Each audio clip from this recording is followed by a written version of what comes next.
kayak dia udah sering ngambil korban kayak tumbal gitu, anak-anak kecil untuk dijadiin tuyul.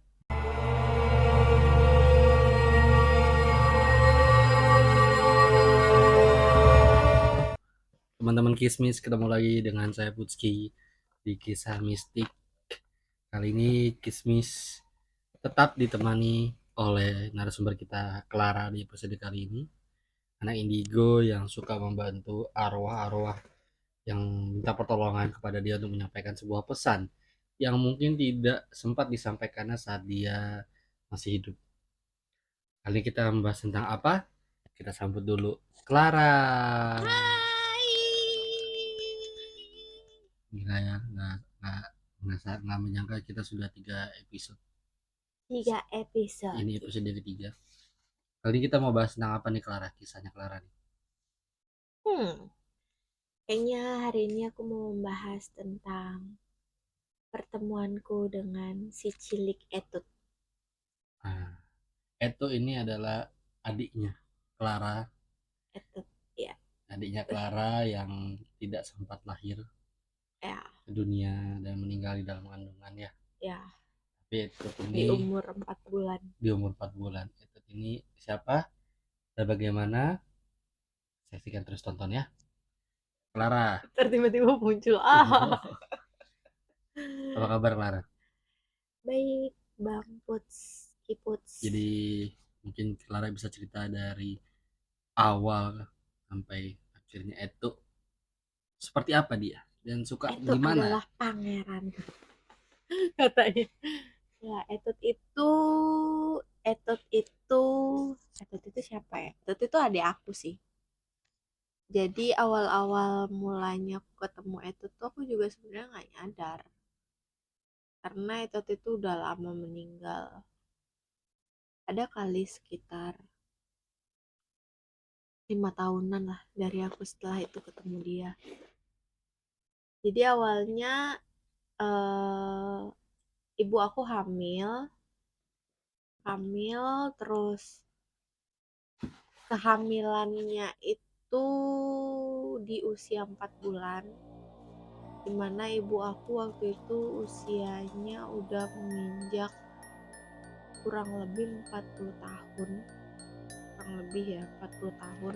Harus di usia segitu sulit ya untuk punya anak katanya ya. Ya harusnya sih, tapi masih subur lah. Terus ini agak lumayan mistik sih cerita Etut ini, agak nyambung dengan cerita adik aku yang masih kecil, si Bontot, perempuan satu. Kita sebut namanya Putri, sama adik aku. Tapi Putri ini masih ada sampai sekarang. Nah, dulu itu ibu aku punya bisnis. Ibu aku hamil sambil menjalankan bisnisnya. Bisnisnya dia adalah ya pokoknya yang mobilitasnya lumayan tinggi lah di jalanan gitu. Terus karena sering pegel-pegel, capek-capek gitu kan, jadi ibu aku tuh suka datang ke salah satu salon and spa gitu di dekat rumah, kawasan rumah aku, suka datang ke situ. Dan aku juga sering datang ke situ gitu. Awalnya aku tidak berpikir apa-apa ya, karena kayak nganggep ya udah sih salon spa biasa gitu kan. Nah, singkat cerita, waktu itu ibu aku hamil, tiba-tiba di satu malam itu ibu aku ngerasa nggak enak perasaannya gitu loh. Perasaannya kayak ngerasa kok kayaknya nih bayi nggak ada kedut-kedutannya gitu. Kayak adik aku tuh kayak nggak ada berkedut di perutnya ibu aku.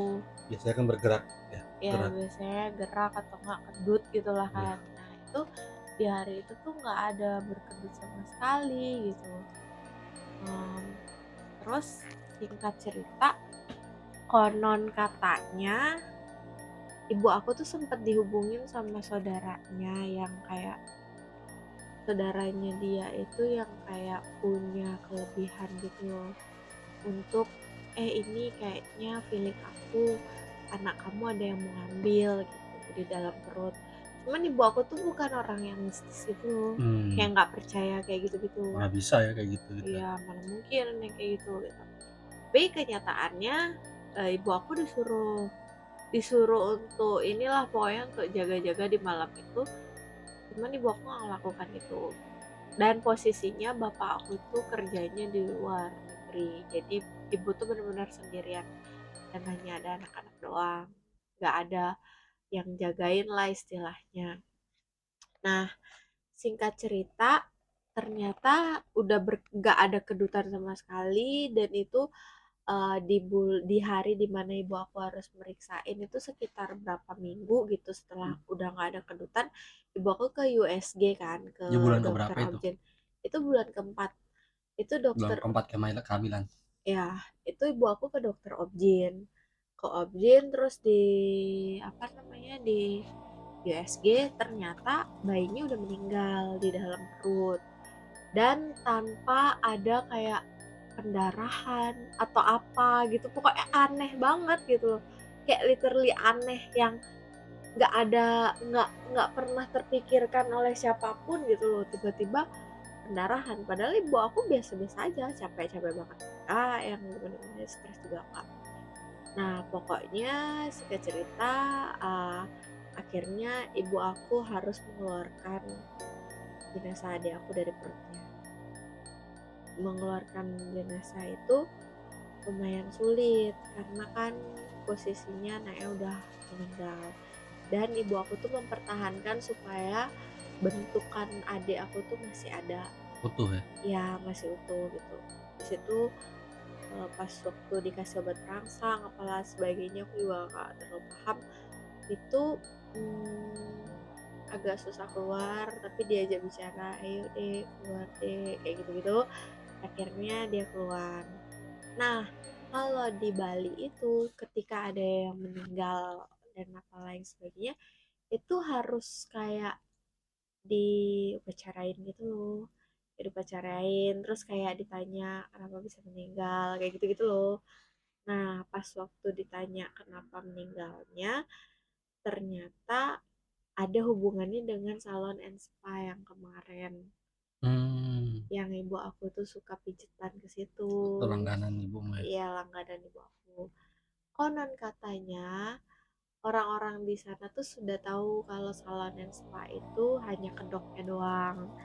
Sebenarnya si salon and spa-nya itu tuh kayak dia udah sering ngambil korban kayak tumbal gitu, anak-anak kecil untuk dijadiin tuyul. Mmm, Jadi kayak tetangga di sebelahnya dia, saudaranya dia yang lagi hamil itu diambil, kayak aku nggak ngerti ya gimana proses dia mengambilnya tapi ya begitu ya. ya berarti emang ada yang kayak gitu ya? Iya, kurang lebihnya kayak gitu. Nah, Ilmu hitam kali? mungkin ya karena dia pokoknya ya emang kayak ini tuh kayaknya agak nggak wajar sih, Mmm, kayaknya agak aneh.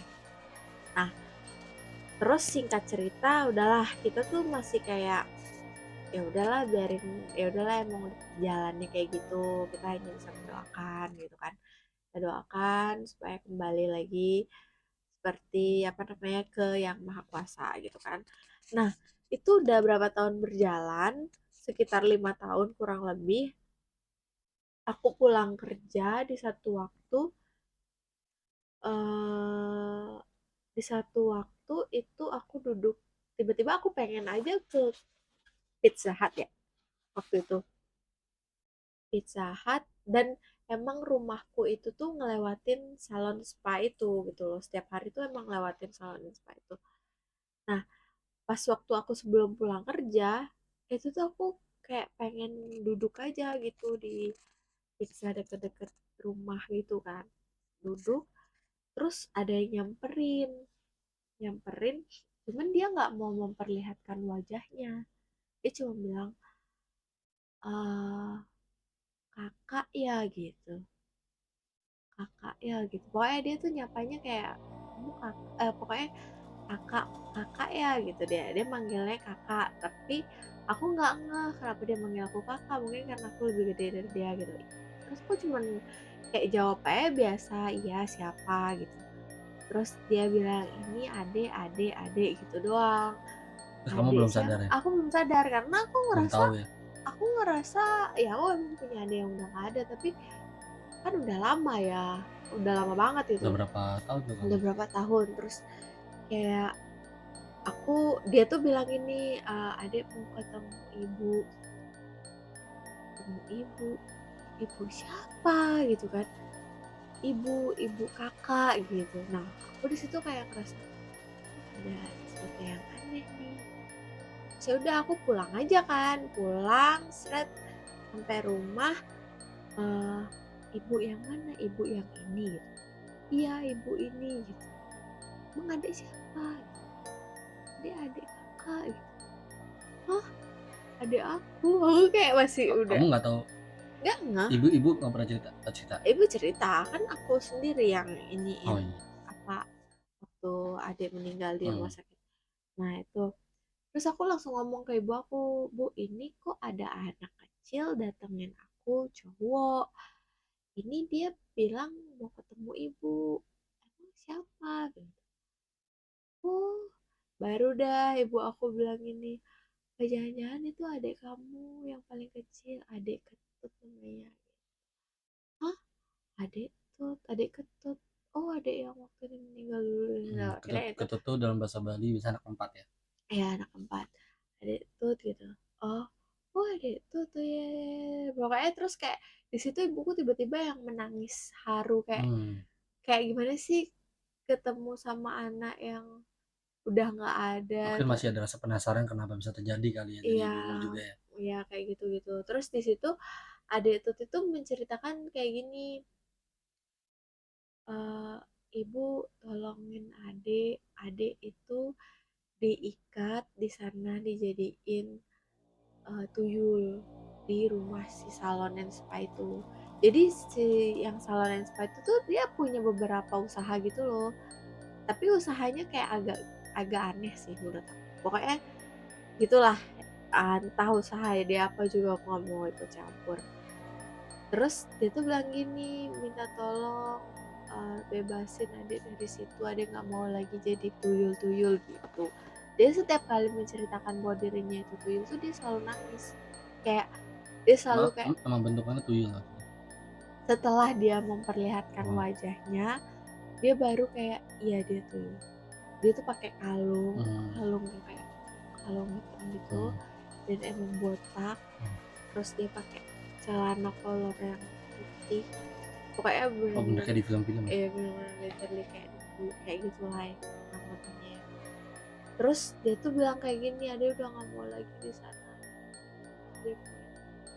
Nah, saat dia ngomong kayak gitu, ibu aku itu disuruh untuk ngebukain satu kayak kayak kayak istilahnya ibuku tuh nggak ngeliat dia itu harus ngebukain apa, tapi ibuku tuh ngerasa kalau dia megang celana tuyul itu, terus dibukain celananya dari adik aku, terus dibukain ininya apa kalungnya itu dari adik aku, terus kayak ceritanya tuh dibakar ke api kayak gitu loh.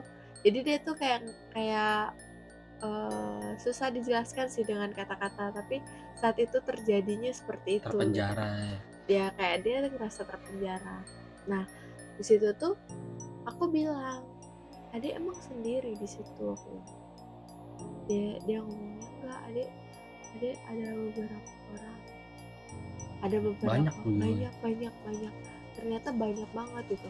Dan yang paling aku lumayan kagetnya, pembuktian secara nyata dengan pembuktian mistis ya, kan kita kan nggak bisa ngomong secara mistik doang ya. Kita juga mesti ngomong secara real kacamata kita sebagai manusia kan. Nah, saat itu ketika adik Tut itu minta tolong aku untuk membawa teman-temannya dia untuk pergi dari situ gitu loh. Itu aku ingat banget hari itu tuh malam, adik Tut tuh minta tolong gini, tolong teman-teman Adi itu tuh dibawa juga. Mereka juga nggak mau di situ kayak gitu. Terus akhirnya si si adik Tut itu minta aku untuk ngajak temen-temennya dan bantu doain untuk balik lagi ke atas gitu. Nah, singkat cerita, aku cuman berbekal doa dan diarahin sama adik Tut untuk ngajak temen-temennya dia gitu. Dan aku sampai di rumah, aku berdoa, langsung ngeliat doa, terus teman-temannya kembali.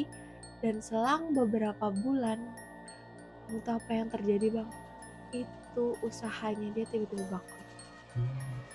Dia punya truk berapa banyak, tiba-tiba kejual. Terus dia punya salon and spa itu, akhirnya salon and spa-nya dia jual.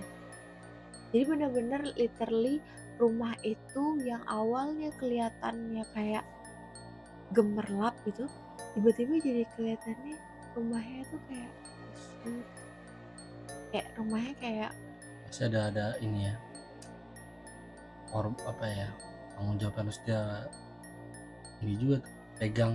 ya Masih ada apa ya namanya, ada konsekuensi lah ya dari perbuatan dia yang kayak gitu tuh.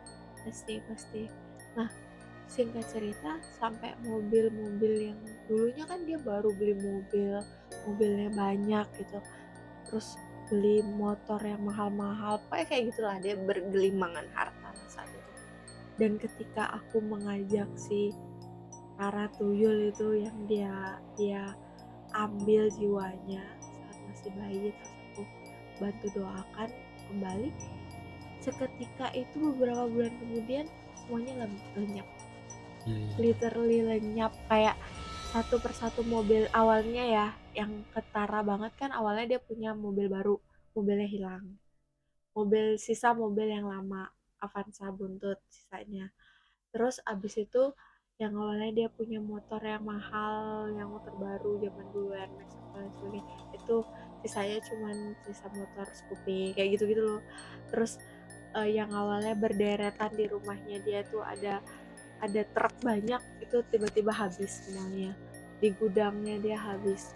Terus tiba-tiba yang salonnya di awalnya nama salonnya apa, jadi berubah bukan nama salonnya dia lagi. Jadi yang kesisa di dia adalah rumah yang cuman rumah doang, rumahnya dia aja.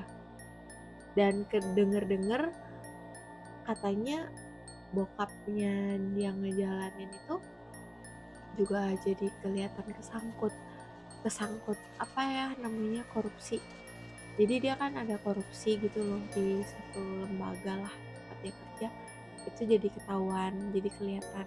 Pokoknya semua berderetan berturut-turut saat setelah itu diambil. Jadi kayak aku tuh kayak langsung kayak, oh, orang tuh mau nyari kaya maunya instan, diambilnya juga pasti instan banget. Dan dia tuh nggak pernah berpikir bahwa dia sudah mengorbankan berapa banyak orang. Bisa lebih dari 10 kali. Banyak sih bang kalau yang diceritain sama orang-orang asli sana ya, Tapi yang kamu kenal nggak dia. lihat waktu ngambil doain itu, ngeliat nggak yang ke atas siapa aja nggak? Nggak sih, Nggak ya? banyak sih pokoknya, yang aku lihat banyak sih. Nah dari situlah Etut itu ada Etut itu ada untuk kayak mau membantu orang-orang kayak temen-temennya dia yang kayak jadi tuyul kayak gitu-gitu, supaya dia nggak jadi tuyul lagi kayak gitu. Iya, itu tuh kebantu arwah-arwah juga, biar yang masih penasaran, masih ketayangan bawa ke atas Iya, ya. untuk dibawa, untuk dia tuh kayak di membantu untuk kayak gitulah, jadi seperti itu. Dan Begitu. kadang-kadang itu juga muncul ya, jadi gantiin kamu juga ya. Ya kalau ada pesan-pesan tertentu sih yang Hmm. akunya mungkin agak sedikit nggak mau tahu ya, tapi sebenarnya itu adalah bagian dari tugasku untuk di sini mungkin.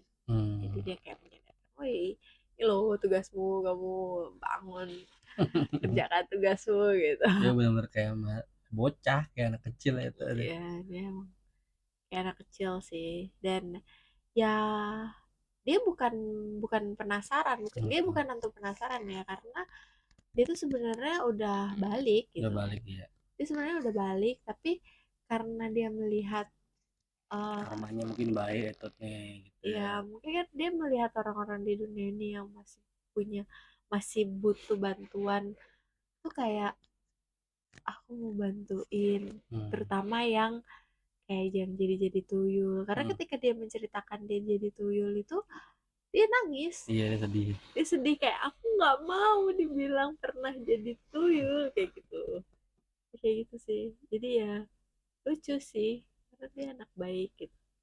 Ya dia suka berburu hantu, suka ngajak hantu-hantu ke atas balik ke tempat yang sesungguhnya yang sesuai, dan dia menyebut dirinya adalah pangeran. Pangeran. Bocah. Ya itu sih yang kalau menurut aku lumayan agak lucu dan unik ya.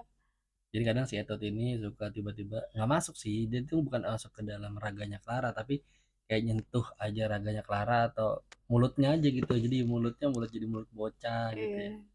Jadi kayak mulutnya Etut, mulut Sama kayak waktu aku nonton film apa sih namanya? yang Film yang si Onat. iya Onat yang hantu itu ya. Iya, iya, Kayak gitu persis sih. itu persis banget. Makanya aku pas waktu nonton itu kayak ketawa, oh ini gua banget nih. Maksudnya ketika si Etot itu menginginkan sesuatu, dia tuh bisa mengambil alih rekening gue tiba-tiba Jadi mau beli kayak apa? beli apa kayak aneh, tapi ya dia nggak jahat sih. Maksudnya kayak Nah, kayak dia cuman sangat baik beli lah. beli es teh gitu misalkan dia pengen beli susu gitu, jadi akan beli aja dan tanpa sadar pun aku kayak oh, oh udah beli es teh sih, padahal sebenarnya kan aku nggak pengen gitu. Ya, ya udah, ya itulah dia. Ya dari kisah episode kali ini kita banyak dapat pelajaran ya bahwa nggak ada yang kayak instan ya. Yes. Toh kita juga sudah sering lihat di sosial media banyak yang tampil flexing sana sini, tiba-tiba korupsi, ternyata Ya, tiba-tiba nipu, investasi bodong lah, judi segala ya. macam. Jadi Sampai mau memelihara yang ya apalagi sampai melihara tuyul lah, sampai kayak melihara gitu hal gitu, yang aduh ya mending gaib, jangan deh. yang jahat-jahat gitu itu bahaya sih. Jadi ya dari situ banyak belajar lah bahwa sebenarnya banyak ternyata di luar sana yang seperti itu gitu. Mereka mau kaya tapi menghalalkan segala cara, bahkan mungkin mengorbankan dirinya sendiri one day kalau ternyata ketahuan gitu sama orang yang mungkin lebih punya kekuatan yang lebih hebat lah atau apalah segala macam gitu. Jadi pelajarannya adalah kali ini teman-teman Kismis, mau kaya itu berproses, mau kaya itu pasti capek dan itu butuh waktu, dan jangan pernah ya menghalalkan segala cara lah untuk bagi main-main ilmu-ilmu seperti itu untuk mendapatkan kekayaan yang mungkin sesaat saja gitu. Lain nanti kita setelah mati di tempat tanggung jawaban juga kan karma-karma kita gitu. Pasti pasti. Gila, benar-benar episode kali ini sangat menyentuh Clara, dan ya begitulah dunia sana yang tidak terlihat, itu yang Ya, sudah dialami Clara. Thank you banget Clara untuk episode kali ini, oke, banyak thank you pelajaran bang. nih yang bisa kita dapatkan. Dan teman-teman kalau punya cerita-cerita yang mau kita bacain dan mau kita sama aku sama Clara mau bahas dari sisi Clara, mungkin bisa melihat, bisa langsung email aja ke emailnya, email Kismis itu ada di deskripsi video ini. Jangan lupa follow juga TikToknya, dan jangan lupa subscribe YouTube-nya. Sampai ketemu lagi di episode berikutnya bersama Clara dan narasumber lainnya. Bye Kismis cabut, bye. dadah, good Dadah, good night. night.